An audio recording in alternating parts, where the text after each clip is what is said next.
Padres.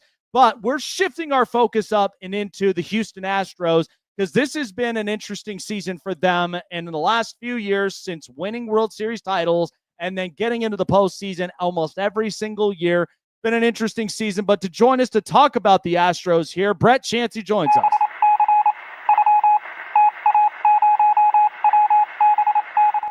All right, so we know last year, getting into it, what a surprise that it was that the Detroit Tigers ended up doing the business against the Astros.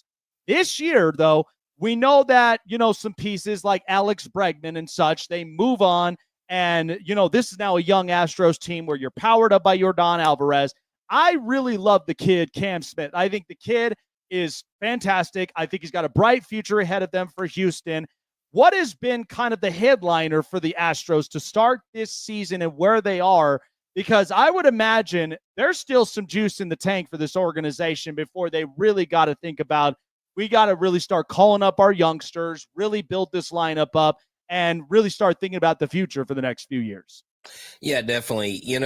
Once you have created a foundation and a clubhouse culture and you stick true to who you are, no matter what happens in that clubhouse, it's not necessarily about the personnel that have left, but it's about the culture that you've created. And that's why Jose Altuve, Jeremy Pena now has become the leader. Hunter Brown has been called the ace of the staff. I mean, we know how great Fromber is, but right now you've got a 1-2 punch. And then after that, you've got rookies and fill-ins because Eric Getty, who is supposed to be your solid number 3, had a freak accident with the broken thumb. And then Lance McCullers Jr. has been a bright spot coming back from a 2-year absence and hiatus, bit by the injury bug. Now he is on the 15-day IL, but it is completely unrelated to his arm or his elbow.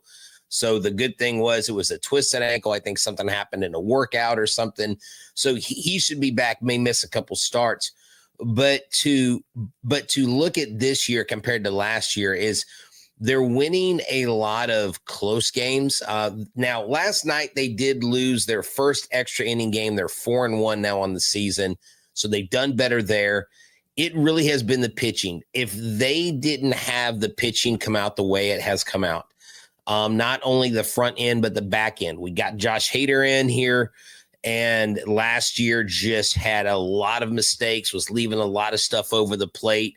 Didn't have the swing and miss stuff, and he figured something out, changed the way he kind of adjusted his arm slot, and now he's basically been perfect up until last night in Sacramento. He had converted all of his save opportunities, and so really the pitching has sustained this team because in their games this year, they have scored 3 runs or less in over half their games. And when they do that, they lose a lot. Now, when they win, they score 4 runs or more, and they win at an 81% clip. That's the difference this year. The pitching and the hitting, although it hasn't been consistent, has done enough. Yordan is out. They've had multiple injuries. I mean, Christian Walker hasn't been himself. But we'll get into the hitting here in a second because there are some guys that are having career years that have really helped boost this team. But really, pitching is the marquee word in 2025. Yeah, it's interesting because, following the Houston Astros, and even for as long as I can remember, I'm a baseball guy at heart. And so, watching this team to where it is now, moving from, they were American League before, going to the National League and back to the American League. The history, writes itself. Right. But I just look at, because right now they're 4.5 games up in the West. And we know that Seattle, to me, I don't trust the Angels so much. It's always a new year and it's the same stuff. And until they actually figure it out, you can try to ride this whole thing out with your youngsters, but it's still going to be the same stuff. But the Astros, they're just, even with the mistakes, they seem calm. They seem like they've got things under control for the most part. But even with Joe Espada, to me, when he came in after Dusty Baker winning a World Series title and really lifting this team up, trying to get through all of that, allegation stuff and the asterisk, right. After that, now you've turned the page and you got Joe Espada. Is this just kind of more of like, we know the pitching's really been the Achilles heel for this team, but has it mostly been more of just the leadership from just the managerial and the stuff upstairs? Because it seems like they just do this almost every single year. They'll go out, get some needed players, and then they're just fine in the AL West. You know, it's funny. At the beginning of the season, you got to love the Rangers. Yes, they have won on us. They did beat us to go to the World Series and win. Yeah. But their commentators, oh my gosh, they love clickbaiting themselves. You know, in the beginning of the season, they said this is the year that the Astros reign in the West it ends. It's over. And there have been so many retweets and so many receipts kept from that game.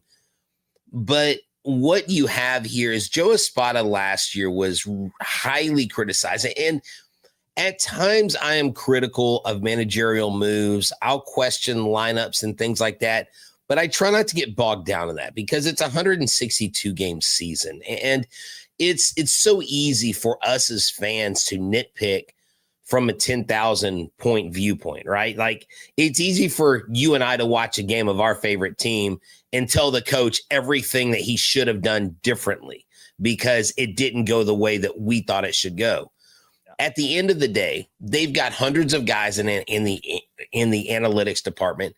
They've got the presence, like you mentioned, the veteran presence, and they focus on themselves. They celebrate each other. Joe Espada, look, Jose Altuve came to Joe Espada this year and said, take me out of the leadoff spot, put me in the 3-hole, put Jeremy Pena in the 1-hole. He's having a career year. Who does that? What other team do you hear? And I'm not saying there aren't great stars in Major League Baseball that have humility, but Jose Altuve went to the coach, and Joe Espada could have said, you know what, Jose, that's your spot. I'm not moving you. But he said, okay, he trusted his guys. He goes around. He talks to the clubhouse. He talks to the guys. He has taken this team from last year. At this point, we were 7 or 8 games in the hole, out of first place, and did what only one other team did, come back from a 10 or 11 game deficit to come back and make it to the playoffs.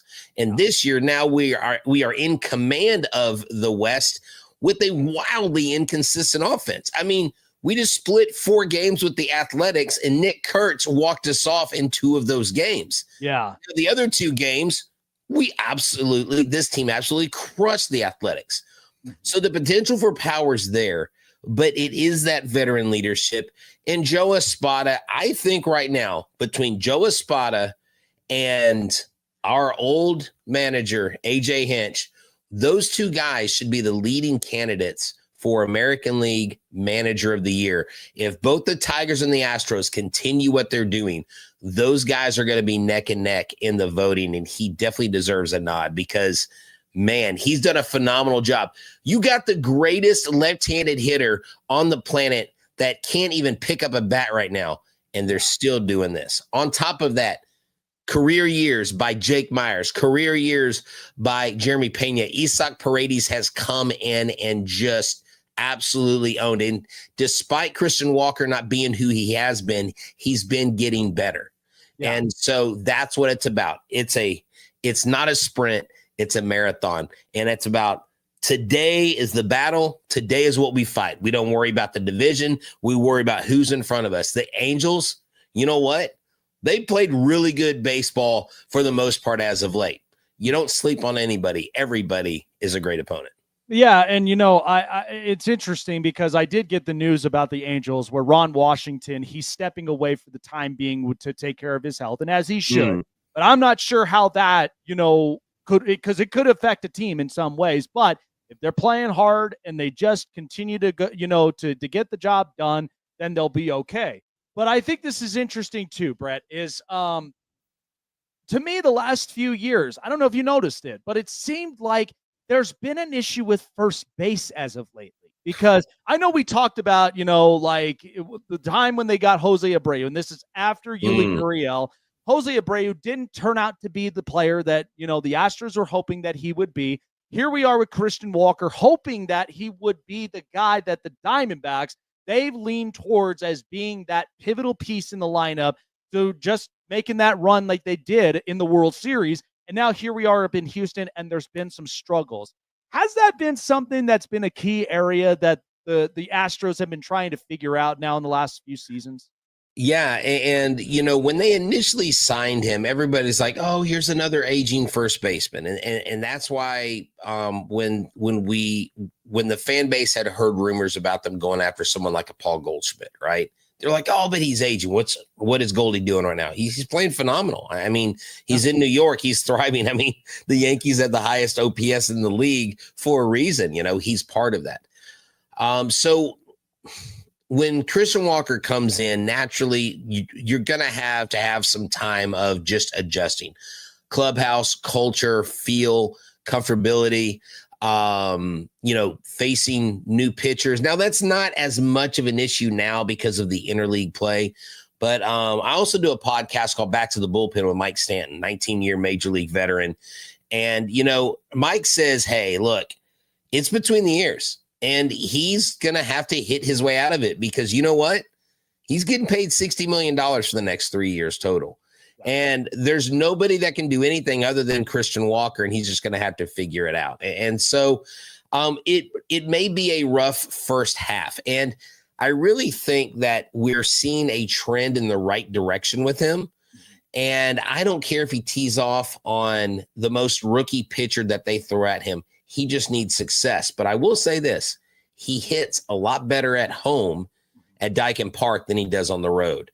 So if we can get the road split to come up a little bit for him and we can get him, I don't even need him to hit home runs. If he can just hit opposite field doubles in the right center field gap, that will be enough. But that's been the problem.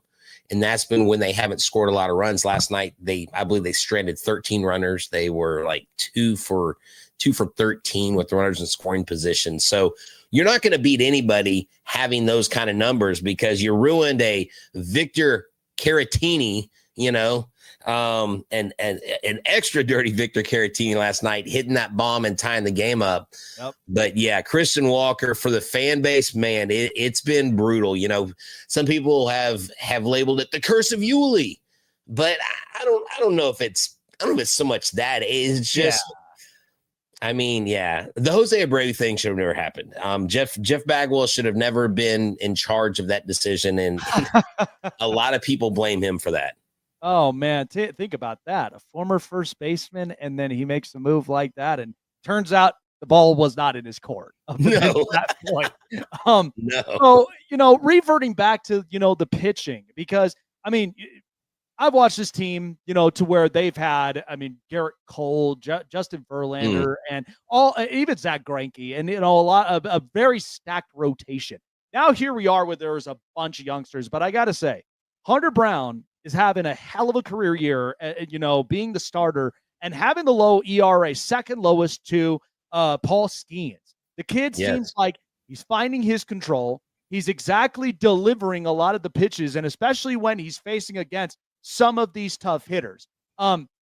Breaking down, Hunter Brown, because I watched the kid and I'm surprised yet not surprised in a way, because, the Astros, they just found a way to kind of, really turn up pitching the way that they have. And you get all these young guys like Framber Valdez, even Jose Urquidy, and a lot of these other guys, they were looking really good. But with Hunter Brown, I feel like he is definitely stepping up as a guy that you can lean on as that ace starter up and into that rotation.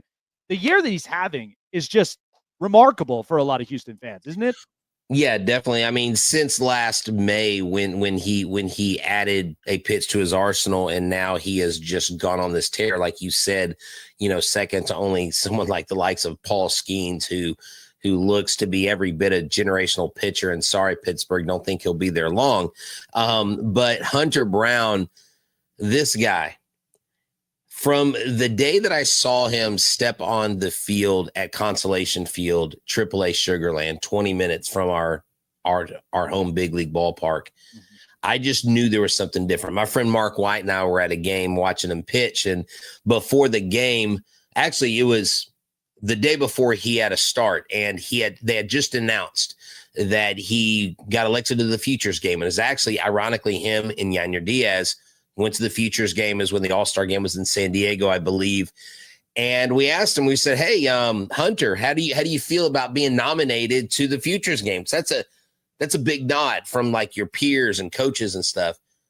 And that was 2022. And that's when he got called up late that season when the Astros won the World Series. And this is what he said to me, and I quote, he said, it's great to have the accolades, but what I want to be doing is I want to be at Minute Maid Park on that mound, helping the Astros win a World Series. Yeah. I will never forget that moment. And from that moment on, I knew something was going to be different. And as much as he struggled with his command, I said, this kid's going to come up and he's going to pay dividends for this team. A key bullpen role. And look at this, a 5.09 ERA, 11-13 and 23. Last year, lower, 3.49 ERA, 11-9.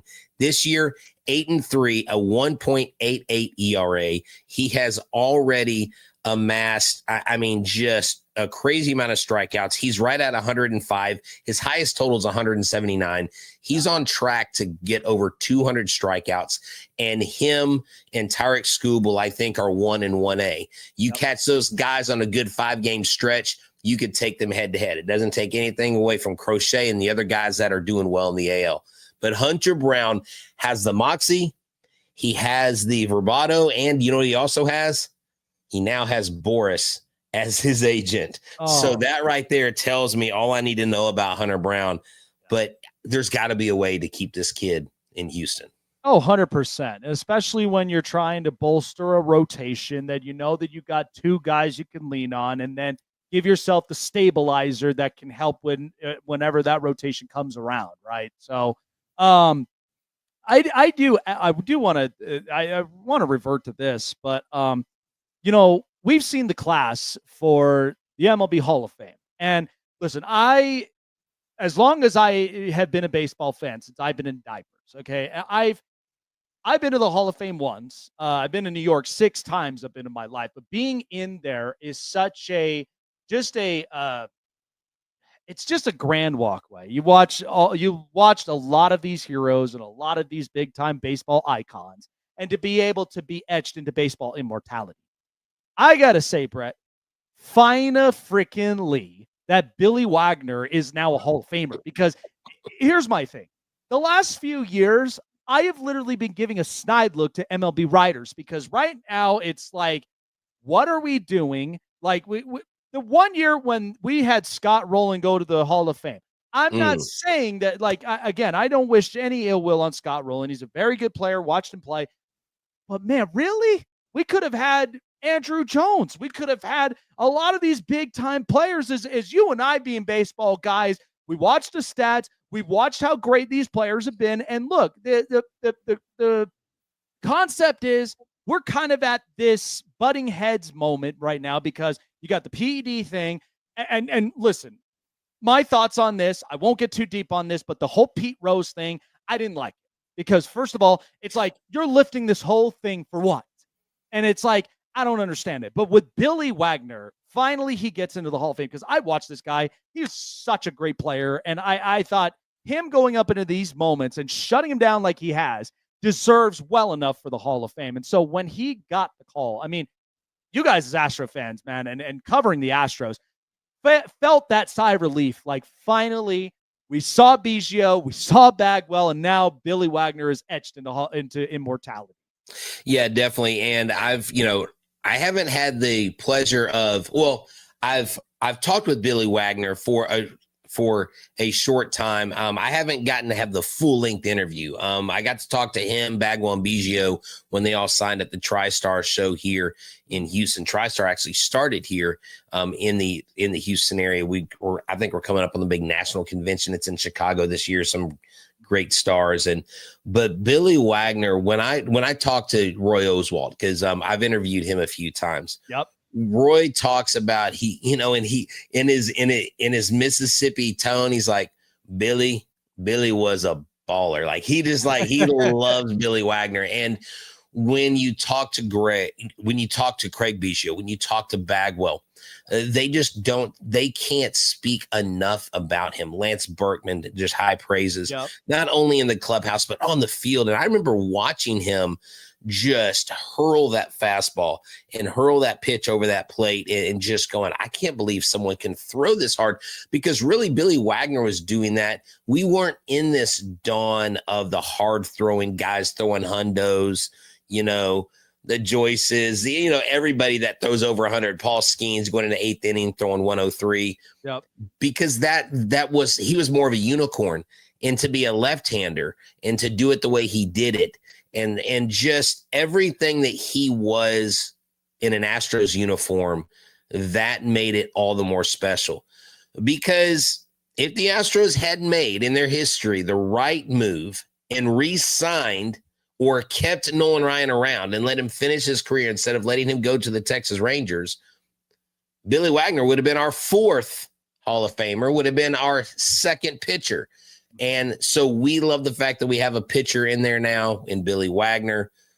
Some people say, well, maybe Lance Berkman could get in. I think there's a case for Lance Berkman, but he didn't make it. But yeah, man, he deserved it. Everybody.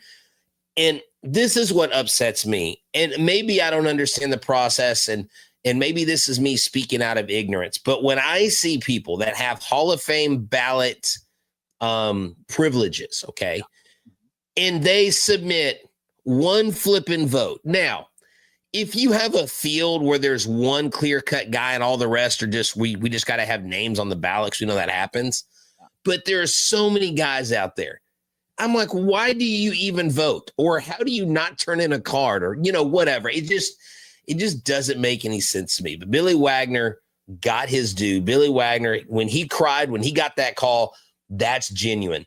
And it's great to see. And I wish all the best success to his son, Will. We were really hoping Will would stay in an Astros uniform, but I hope he has a long and successful career in the MLB, because that would be great to have a Hall of Famer watch his son try to achieve the same thing. Absolutely. And, funny story, just a side note, because speaking of Biggio, I mean, that was my mother's favorite player, Stony Brook kid. And, coming up into Houston, watching him as a catcher and then transition to a shortstop, and then the rest is history up from there. And so it was like, and to me, it was like when they tried to figure this out, you tried to etch him into this PED talk. And I'm like, no, he was not that. Not at all. He was a guy that got on base. He's a guy that ended up giving you extra bases. And he was just that guy that was just a kid having fun, a Stony Brook kid having fun. And I just was like, I was so happy he got in, but I am really happy that Billy Wagner, and to be a part of a class with Ichiro Suzuki and with CC Sabathia is just, it's remarkable. I do want to say though, because we know it took a bit of time, and it was coming the time for Astro fans where you were going to see this roster from top to bottom of its plethora, from the rotation, the lineup. It was eventually going to change. I mean, no Carlos Correa, George Springer, Alex Bregman, but you still have the heart and soul of the club with Jose Altuve. Right. Seeing him, I say this, I think he will for sure be etched as a future Hall of Famer, and maybe be another one that the Houston Astros will gain. To see just what Jose Altuve has stood for, because watching that kid, I've said this to everybody, like at his size, I've had a few people that were just about his size, maybe a little bit inch taller, but I said they're perfect second basemen because they don't have to do much. They can at least, play very good defense, but if they can hit the ball, or if they could at least, pitch and get the control and the velocity, those kids will be special in the league. So watching Jose Altuve, I think by the time it's all said and done, Houston fans are going to greatly appreciate for everything and leaving his mark in the city of Houston, from championships to winning seasons, and just being that kid from Venezuela who got the chance. Yeah, he is the ultimate. I mean, he embodies what Houston is. In 2017, when Hurricane Harvey hit, that to me is what is most painful about the whole cheating scandal hanging over the 2017 season, because this team put the city on their back and they're like, we're going to go win it for you. Now you take Jose Altuve. This guy does more stuff for people in the community, kids in the community, is one of the nicest human beings, is actually one of the guys that is the least guilty and didn't even benefit from the scandal in 2017. And yet it doesn't bother him. They were booing the hell out of him in Sacramento, and he hits a 3-run bomb. I mean, but every Yankees fan I talked to, I said, if you could take one Houston Astro off your team and make him a Yankee, they always go to Jose Altuve because they know he's clutch. And even, look, the guy was like, I'll play the outfield. And then he was out there in left field like he was a 10-year-old who got to play sports for the first time. And I mean, he will do it all. I promise you that if Joe Espada said, Jose Altuve, I need you to catch for me in the 7th inning, that guy would be in the catcher's gear. Like, I mean, in negative time, the dude would be boom. He'd be like, put me in, coach. He is just that guy. He is the king of H-Town. I think he has cemented himself as one of the top 3 or top 4 best athletes to ever put on a uniform in a professional sport in this town.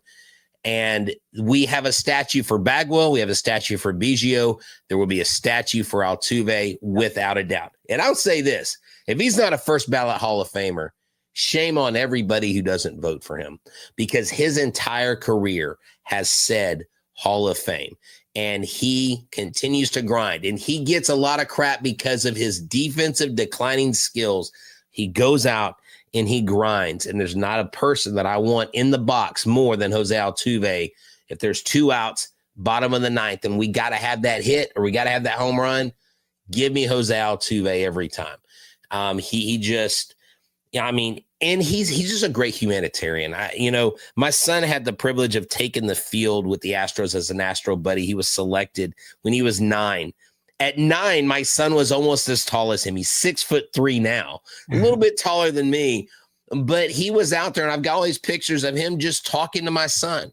He was asking about baseball. He was like, hey, you want to race? And Altuve let my son beat him at the time in the race. And that's just what kind of person he is. So people can hate him, but you know what?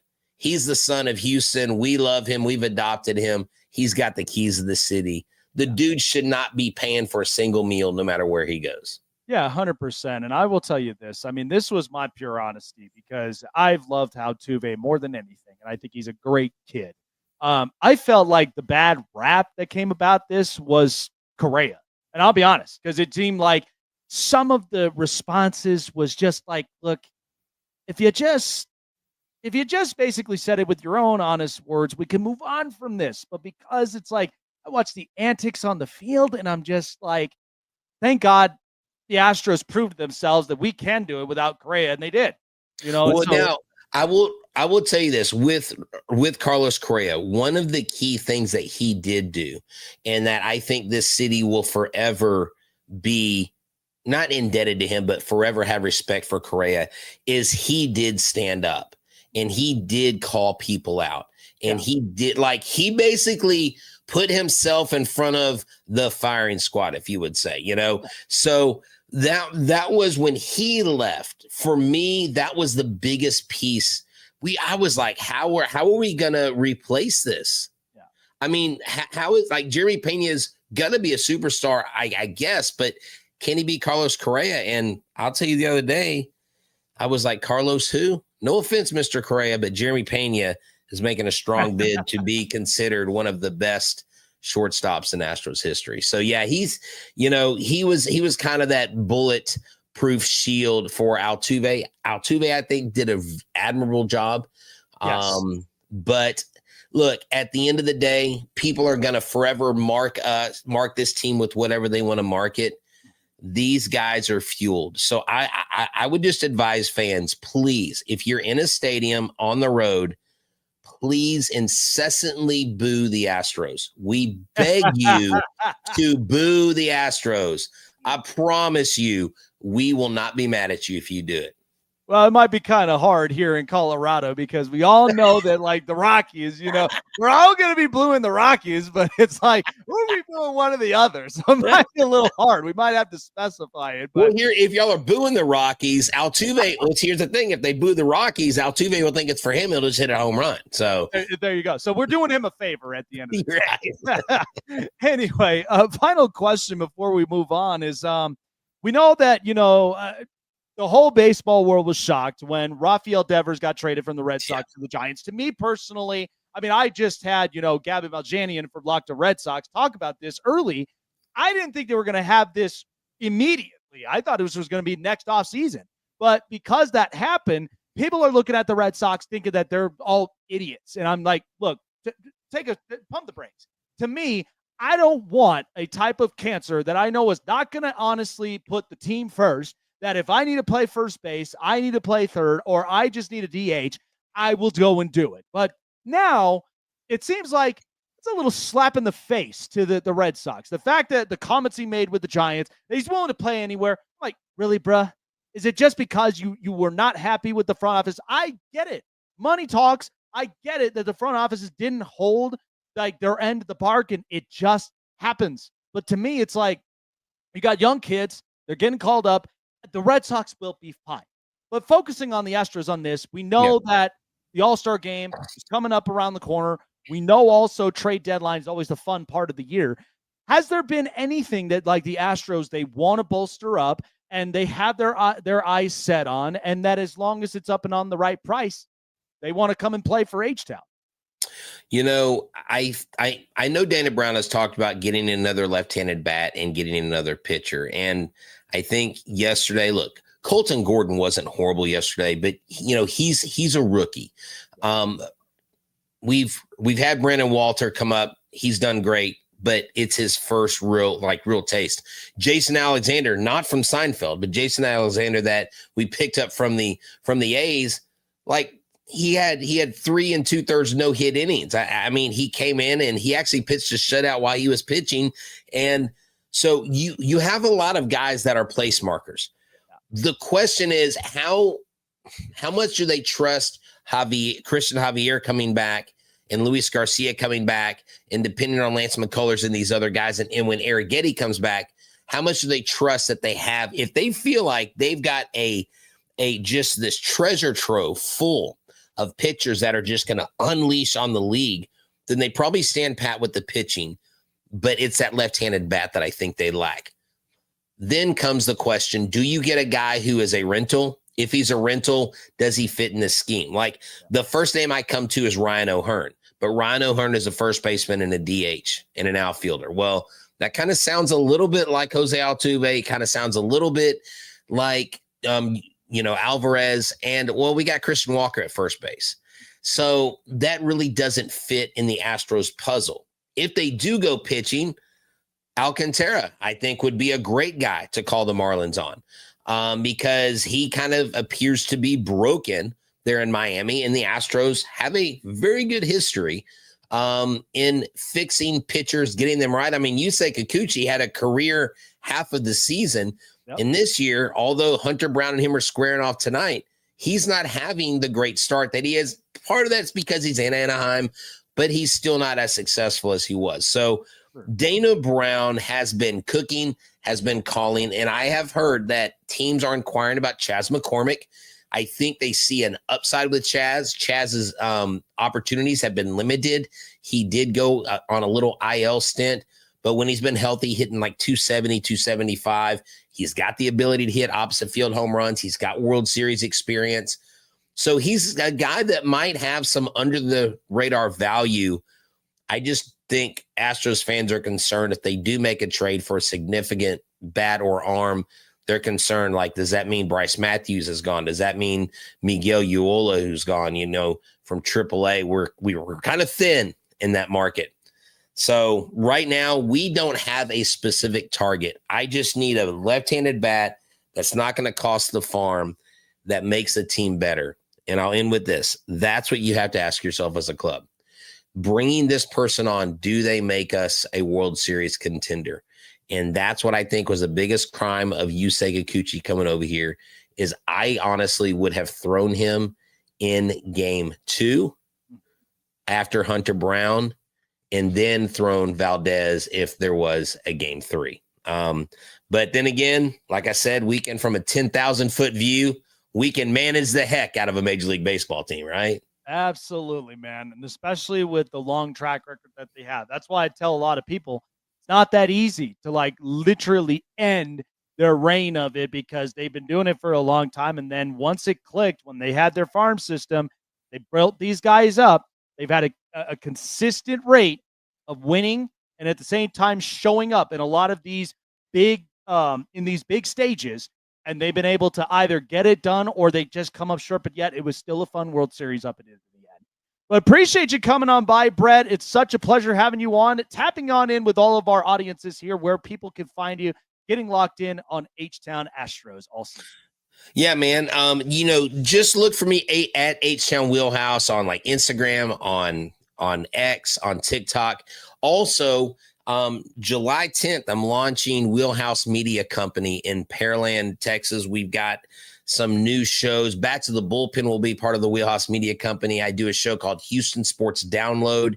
We've got we've got an up-and-coming LPGA player that we're going to be interviewing. We talk everything from like baseball to football to WNBA. We do it all. So just check us out. Please check out Locked On Astros. Subscribe and go check out Eric and myself. Again, Back to the Bullpen with Mike Stanton. And just look for Wheelhouse Media, man. You know what? I'm always positive, always Stros. Look at you, man. All making all the moves, man, and all for the best, right? And hey, I got a couple people in the Waco area. So for them to be able to check this out, man, is going to be fantastic, and we'll absolutely love it. But Brett, appreciate you for coming on by, man. Good luck to the rest of the entirety of the season, and we'll see what happens with the Stros this year. Thanks, Jake. And maybe we can have you on one of my mini shows. We'll definitely have to have you over to talk all things. I see you got all the league's logos, so it sounds like you're a pretty well-rounded guy. Thank you, and continued success to you, sir. Absolutely. And hey, I'll be taking that invitation for sure. Take care, man. All right. Well, there you go.